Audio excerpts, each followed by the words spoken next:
Let's talk about some of the general education requirements that you will have to fulfill when you're a business major.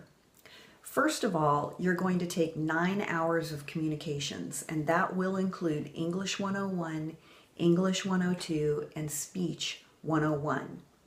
You'll also take 6 hours of math, and what qualifies for math is Math 111 or Math 121 and Math 134.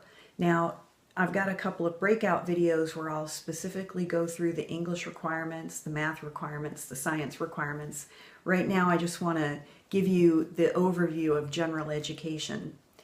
Speaking of science, you will take 12 hours of science, and those are three-hour lectures and a lab that corresponds. So, for example, you'll take a 3-hour biology plus a lab. That's 4 credit hours. And again, if you go watch the science requirements video, it'll explain that further. But 12 hours of science, that includes labs. You'll also take 9 hours of social sciences. That will include either Political Science 101 or 103, Econ 203 and Econ 204. You must take those. You'll also take 12 hours of humanities.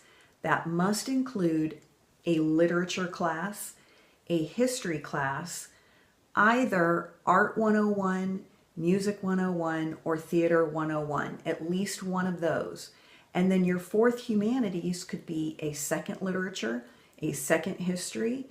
It could be whichever one of those survey intro classes you did not take. So if you took Art 101, you could take Music or Theater 101. Or you can also take philosophy or religious studies class to meet that 12-hour requirement. You will also take 15 hours of general electives outside of the School of Business, and that can be anything that you want.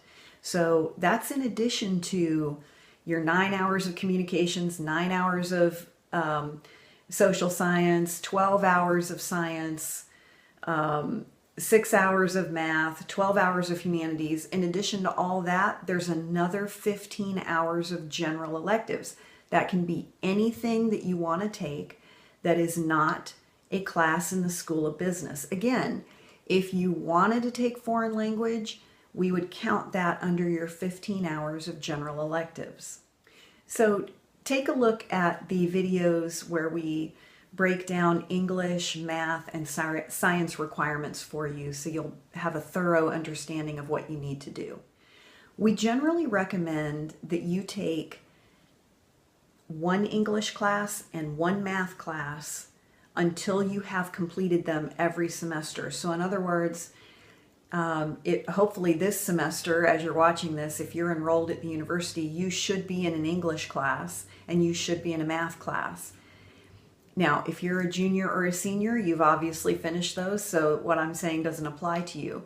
But if you're a freshman especially, you need to be knocking out English and math immediately, because those are prerequisites to future classes. And again, take a look at the video on English and math and science requirements for a better understanding.